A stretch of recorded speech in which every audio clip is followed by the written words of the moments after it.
اعوذ باللہ من الشیطان الرجیم بسم اللہ الرحمن الرحیم۔ ہم سورہ حاقہ کی آیت نمبر 19 سے شروع کرتے ہیں۔ اس سے پہلے ہم لوگوں نے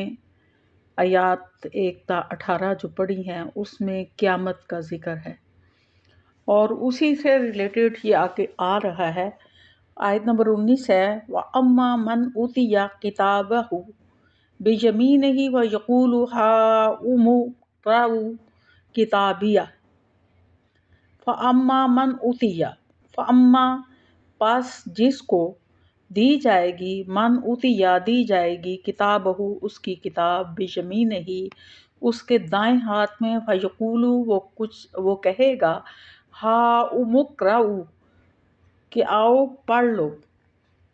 کتابیہ میرا اعمال نامہ۔ تو جب دائیں ہاتھ میں اعمال نامہ جو ہے وہ ملے گا تو اس وقت وہ شخص جو ہے وہ خوشی سے دوسرے لوگوں کو کہے گا، اپنے ساتھیوں سے، کہ تم لوگ جو ہے میرا اعمال نامہ پڑھ لو۔ جب کوئی خوشی کی خبر ہوتی ہے تو انسان جو ہے وہ دوسرے کو بتاتا ہے تاکہ وہ اس کی اس خوشی میں شریک ہوں۔ تو جس کے دائیں ہاتھ میں اعمال نامہ ملے گا تو وہ کامیاب شخص ہوگا۔ تو جس کو بھی کامیابی ملتی ہے تو وہ اپنی کامیابی جو ہے وہ دوسرے سے شیئر کرتا ہے۔ تو اس روز بھی جس کو اعمال نامہ دائیں ہاتھ میں ملے گا تو وہ دوسرے لوگوں کو بتائے گا کہ میرا اعمال نامہ پڑھ لو۔ انی ظننت انی ملاق حسابیہ انی ظننت بے شک میں یہ گمان کرتا تھا کہ انی ملاق حسابیہ کہ مجھے میرا حساب جو ہے وہ ملنے والا ہے۔ فَهُوَ فِي عِیشَةٍ رَاضِیَةٍ پس وہ دل پسند زندگی میں ہوگا، فی جنت عالیہ بڑے بڑے باغات میں، عالی مقام جنت میں، قطوفها دانیہ جس کے پھلوں کے گچھے جھکے پڑ رہے ہوں گے، کلوا واشربوا ہنیئا بما اسلفتم فی الایام الخالیہ کلو کھاؤ، واشربوا اور پیو، ہنیئا خوشی کے ساتھ، مزے سے، بما اسلفتم جو تم نے گزاری ہے، فی الایام الخالیہ گزرے ہوئے دنوں میں۔ تو ایسا شخص جس کے دائیں ہاتھ میں اعمال نامہ ملے گا تو اس کو کہا جائے، وہ کہے گا اپنے دوسرے ساتھیوں سے کہ میرا اعمال نامہ پڑھ لو۔ تو میں اس چیز کا گمان کرتا تھا کہ مجھے جو ہے میرا حساب ملنے والا ہے۔ وہ دل پسند زندگی میں ہوگا جس کے دائیں ہاتھ میں اعمال نامہ دیا جائے گا، اور عیش کی زندگی میں ہوگا، راضی خوشی دل پسند زندگی میں ہوگا، اور عالی مقام جنتوں میں ہوگا، جس کے پھلوں کے گچھے جو ہیں وہ جھکے ہوئے ہوں گے، کہ مطلب اس کی پہنچ میں ہوں گے، اس سے دور نہیں ہوں گے، اور اس سے کہا جائے گا کہ کلوا واشربوا ہنیئا کہ کھاؤ اور پیو خوشی کے ساتھ، مزے سے کھاؤ، بما اسلفتم فی الایام الخالیہ جو آپ نے گزارے ہیں پچھلے دن، کہ گزرے ہوئے دن جس میں آپ جو ہے اپنے آپ کو برائیوں سے بچاتے رہے، پرہیزگاری کی زندگی اختیار کرتے رہے، اور بہت سی نعمتیں آپ نے وہ استعمال نہیں کی اللہ کے خوف کی وجہ سے، آج وہ ساری استعمال کرو۔ وَأَمَّا مَنْ أُوتِیَ کِتَابَهُ بِشِمَالِهِ اور جس کا اعمال نامہ دیا جائے گا اس کے بائیں ہاتھ میں، فَيَقُولُ تو پس وہ کہے گا، یَلیتنی کہ کاش کہ میں، لم اوتا کتابیہ کہ کاش کہ میرا اعمال نامہ مجھے نہ دیا جاتا، وَلَمْ أَدْرِ مَا حِسَابِیہ اور میں نہ جانتا کہ میرا حساب کیا ہے، یَلیتہا کانت القاضیہ کاش میری وہی موت جو دنیا میں آئی تھی فیصلہ کن ہوتی، قاضیہ تھا فیصلہ کن ہوتی، کاش کہ وہ موت جو دنیا میں آئی تھی وہ فیصلہ کن ہوتی۔ تو یہاں جو ہیں وہ کافر اس چیز کے منکر ہیں کہ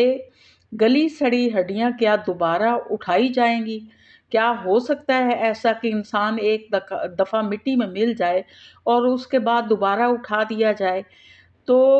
وہ یہاں منکر تھے قیامت کا، حساب کے دن کے منکر تھے، لیکن جب حساب کے دن انہیں ان کا حساب ملے گا اور ان کے اعمال نامے جو ہیں ان کے بائیں ہاتھ میں دیے جائیں گے تو اس وقت یہ خواہش کریں گے کہ کاش ہمارا حساب ہمیں نہ دیا جاتا اور کاش ہم مٹی ہو گئے ہوتے اور اس کے بعد دوبارہ زندہ نہ کیے جاتے۔ وما اغنا انی مالیا، اور پھر وہ کہے گا کہ جو دنیا میں میرا مال تھا وہ میرے کام نہیں آیا۔ تو اس دنیا میں اپنے مال و دولت کی وجہ سے اور کثرت اولاد کی وجہ سے اترا رہے تھے۔ پچھلی آیات میں ہم نے پڑھا ہے قرآن پاک کی مختلف آیات میں کہ اتراتے تھے کہ اگر اللہ ہمارے سے راضی نہ ہوتا تو وہ ہمیں مال و دولت اور اولاد کیوں عطا فرماتا۔ تو یہاں وہ کہے گا کہ ما اغنا انی مالیا،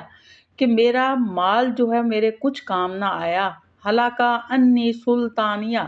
اور میرا اقتدار بھی مجھ سے جاتا رہا۔ جو دنیا میں اسے اقتدار ملا ہوا تھا، جس کے نشے میں وہ اللہ اور اس کے رسول اور قیامت کا انکار کر رہے تھے اور وہ سمجھتے تھے کہ یہ اقتدار اور یہ مال سارا کچھ ان کے پاس ہمیشہ رہے گا، تو وہ ان کی موت آنے کی وجہ سے ان سے سلب ہو گیا، ان کا اقتدار بھی، ان کا مال بھی اور ہر چیز۔ تو وہ مطلب اس وقت حسرت کرے گا کہ میرا مال جو ہے وہ بھی میرے کچھ کام نہ آیا اور میرا اقتدار بھی ختم ہو گیا۔ خذوہ فغلوہ، تو کہا جائے گا کہ اس کو پکڑو، فغلوہ، اور اس کے گردن میں توق ڈال دو، ثم الجحیم صلوہ، اور اسے پھر جہنم میں جھونک دو۔ ایسا شخص جس کا اعمال نامہ بائیں ہاتھ میں دیا جائے گا تو اللہ تعالیٰ فرمائے گا کہ اس کو پکڑو اور اس کو طوق پہنا کے جہنم میں جھونک دو۔ ثم فی سلسلۃ ذرعھا سبعون ذراعا فاسلکوہ، اور پھر اسے کہا جائے گا کہ پھر اس کو 70 ہاتھ لمبی زنجیر میں جکڑ دو۔ ثم پھر فی سلسلۃ، زنجیر ذرعھا جس کی پیمائش جو ہے 70 ذراعا 70 ہاتھ ہے، فاسلکوہ اس کو اس میں جکڑ دو۔ انہ کان لا یؤمن باللہ العظیم، کہ یہ اللہ بزرگ و برتر پر ایمان نہ لاتا تھا۔ ولا یحض علی طعام المسکین، اور نہ ہی مسکین کو کھانا کھلانے کی ترغیب دیتا تھا۔ کہ ایسا شخص جو دنیا میں اپنے اقتدار اور مال کی وجہ سے اللہ اس کے رسول کے احکامات کو نہیں مانتا تھا، تو کہا جائے گا اس کو پکڑو، اس کی گردن میں توق ڈالو، اسے جہنم میں جھونک دو اور پھر 70 ہاتھ لمبی زنجیر جو ہے اس میں جکڑ دو، اس لیے کہ یہ اللہ تعالیٰ پر ایمان نہیں رکھتا تھا اور نہ ہی مسکینوں کو کھانا کھلانے کی ترغیب دیتا تھا۔ فلیس لہ الیوم ہاہنا حمیم، تو لہٰذا نہیں ہوگا اس کے لیے آج کے دن ہاہنا حمیم، مگر یہ کہ اس کا کوئی غمخوار،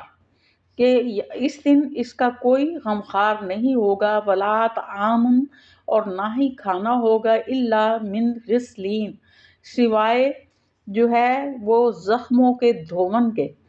کہ اس کا کھانا ہوگا جو کہ زخموں کا دھون ہے، یعنی پیپ جو ہے جو زخموں سے نکلتی ہے اور جس سے زخم جو ہے وہ پیپ نکلتی ہے اور اس کے بعد گندا پانی ہوتا ہے، وہ اس کا جو ہے وہ کھانا ہوگا۔ لا یاکلہ الا الخاطئون، نہیں اس کو کھائیں گے سوائے خطا کار، کہ جسے صرف خطا کار جو ہیں، گناہ گار لوگ ہیں، صرف ان کو یہ